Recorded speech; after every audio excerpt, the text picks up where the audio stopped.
안녕하세요. 책먹선이에요. 오늘은 다시 살아난 오시리스, 고대 이집트 신화에 대해 얘기해 드릴게요. 제랄드 맥더머님 지음, 서혜경님 옮김, 출판사는 현북스랍니다. 그림에서도 느껴지시죠? 이집트적인 느낌이 나시죠? 저희 써니도 이집트로 꿈여행을 하고 있어요. 제랄드 맥더먼님은 신화와 민담을 소재로 한 많은 작품들을 그린 작가로 널리 알려져 있답니다. 특히 강렬한 색채와 대담하고 기하학적인 문양을 사용한 그의 그림은 고대의 이야기와 현대적 디자인이 잘 결합된 것으로 평가됩니다. 다시 살아난 오시리스에 대하여 더 얘기해 드릴게요. 이 책은 미국의 그림책 작가인 제랄드 맥더머시 이집트 신화 중 오시리스 신화를 재해석하여 다시 쓴 작품입니다.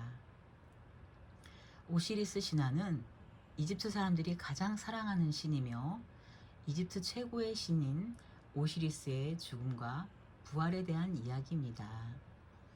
오시리스는 땅의 신 게부와 하늘의 신 누르의 아들로 태어났습니다. 이집트의 왕이 된 오시리스는 사람들에게 농사짓는 법을 가르쳐 이집트 땅을 푸르게 만들었습니다. 오시리스에게는 이시스라는 지혜로운 아내가 있었습니다.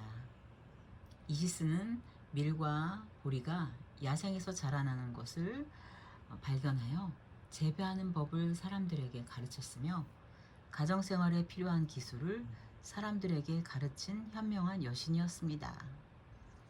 이처럼 오시리스와 이시스는 도구를 만드는 법, 농사 짓는 법, 음악을 연주하는 법 등 실용적인 학문을 전파하여 이집트를 풍요롭고 평화롭게 다스렸습니다.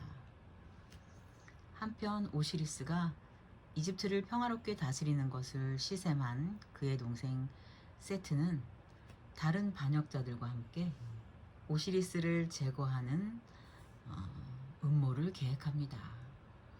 세트는 악의 신이자 폭력의 신으로 묘사되는데 탄생 과정에서도 폭력성을 엿볼 수 있습니다. 세트는 출산 예정일이 임박하자 어머니의 배를 찢고 태어났다고 할 정도로 폭력적이며 탐욕스럽고 포악했습니다. 세트는 오시리스의 몸 치수를 몰래 잰 다음 오시리스에게 꼭 맞는 아름다운 관을 짜서 그를 유혹했습니다. 이집트 사람들은 내세에 대한 강한 믿음이 있었기 때문에 누구나 훌륭한 관을 원하는 풍습이 있다고 합니다. 잔치에 참석했던 다른 사람들에게는 관이 맞지 않았지만 오시리스에게는 관이 꼭 맞았고 세트는 오시리스가 관에 들어가자마자 뚜껑을 닫아 강에 던져버렸습니다. 강에 던져진 관은 지중해로 흘러가 페니키아 해변에 비블로스까지 떠내려오고 그곳에서 커다란 나무가 자라나 상자를 줄기 속으로 집어넣었습니다. 비블로스 왕은 이 나무의 모습에 감탄하여 나무를 베어 왕궁의 기둥으로 만들었습니다. 남편을 찾아 나선 이시스는 오시리스가 있는 곳을 알아내고 비블로스 궁전으로 들어가 왕의 아이를 키우는 유모가 되지만 곧 자신의 정체를 밝히고 오시리스가 들어있는 기둥을 달라고 간청합니다. 결국 이시스는 기둥에서 남편의 관을 찾게 됩니다.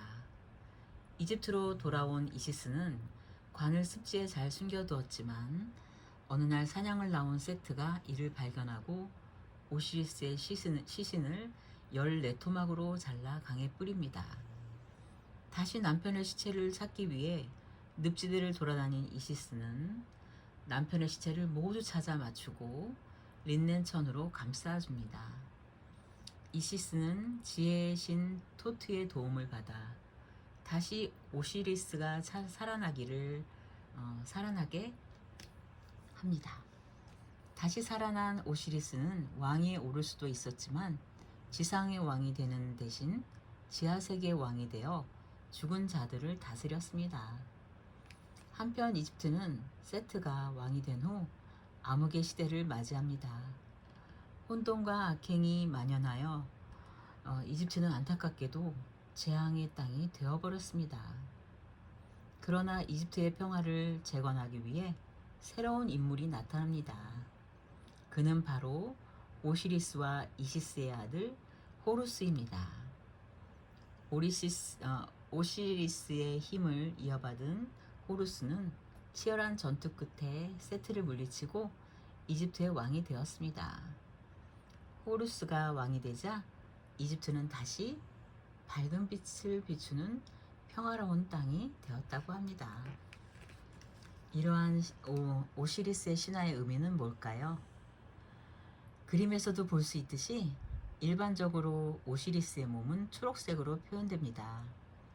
오시리스가 이집트의 농경 문화를 정착시켜 이집트 땅을 초록색으로 물들였기 때문입니다. 또한 초록은 재생을 의미하기도 하는데요. 오시리스와 이시스가 이집트를 다스리던 시기를 이집트의 황금기라고 부르게 됩니다. 그런 이유에서 이집트 사람들은 오시리스를 이집트 최고의 신으로 여긴다고 합니다. 한편 오시리스와 이시스의 아들인 호루스가 세트를 물리치고 왕위를 되찾았다는 이야기에는 이집트 사람들이 갖고 있는 왕권의 정통성에 대한 관념을 엿볼 수 있습니다. 부정한 방법을 통해 오시리스를 해치고 왕위를 차지한 세트를 오시리스의 아들인 호루스가 물리치도록 함으로써 정당한 것이 승리한다는 것을 보여주려 한 것입니다. 그런데 이집트 사람들은 왜 오시리스를 부활시켜 현세의 이집트 왕으로 만들지 않고 지하 세계를 관장하는 신으로 만들었을까요? 그 이유는 이집트 사람들의 생활 환경에서 찾을 수 있습니다. 이집트는 폐사적인 지형으로 전쟁의 위험이 적었습니다. 그리고 나일강 유역의 비옥한 토지로 인해 이집트 사람들은 풍족한 생활을 즐길 수 있었습니다. 나일강은 매년 6월 말 상류에 내린 엄청난 비 때문에 정기적으로 범람했습니다. 홍수 때 강을 따라 흘러온 흙은 유기질이 풍부해서 나일강 유역에 농사짓기 적합한 땅을 만들어 주었습니다. 이 범람은 이집트 사람들에게 재앙이 아닌 축복이었던 것이지요. 이렇게 이집트 문명은 다른 문명과 비교했을 때 안정적이고 현실에 만족하는 삶을 살 수 있도록 하는 조건을 갖추고 있었습니다. 따라서 자연스럽게 이집트 사람들은 현실보다는 내세로 관심이 옮겨졌고 이집트 최고의 신인 오시리스를 지하세계를 관장하는 신으로 만들었습니다. 오시리스는 지하세계에서 죽은 자를 심판하고 인도하는 신이 되었습니다. 그는 죽은 자의 심장과 진실의 깃털을 저울에 올려 그 무게를 비교하고 마지막으로 신전에 드리는 기도로 죽은 자를 심판했습니다. 심판의 결과에 따라 죽은 자가 착한 사람이면 다시 부활할 수 있지만 나쁜 사람이면 그 영혼은 괴수의 먹이가 되었다고 합니다. 이처럼 공정하게 지하세계를 다스리면서 오시리스는 선량한 왕 밑에서 다시 한번 행복하고 영원히 살 수 있는 희망을 가진 사람들에게 그런 꿈이 되어 주었습니다. 다시 살아난 오시리스를 통해서 우리는 이집트 신화의 한 줄기를 만날 수 있었습니다. 여기에 제랄드 맥더머 특유의 강렬한 색상과 기하학적 문양이 우리의 상상력을 자극하는 요소로 작용합니다.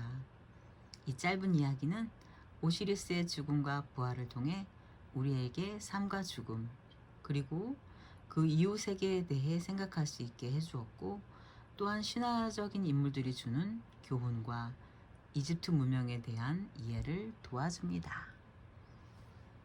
저도 많이 느꼈습니다.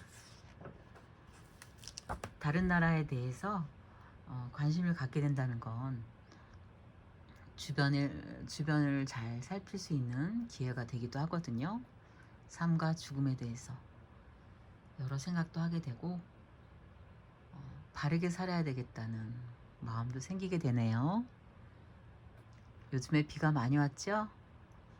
어, 여러모로 피해를 입으신 분들 빨리 복구되길 바랍니다. 사랑합니다, 여러분.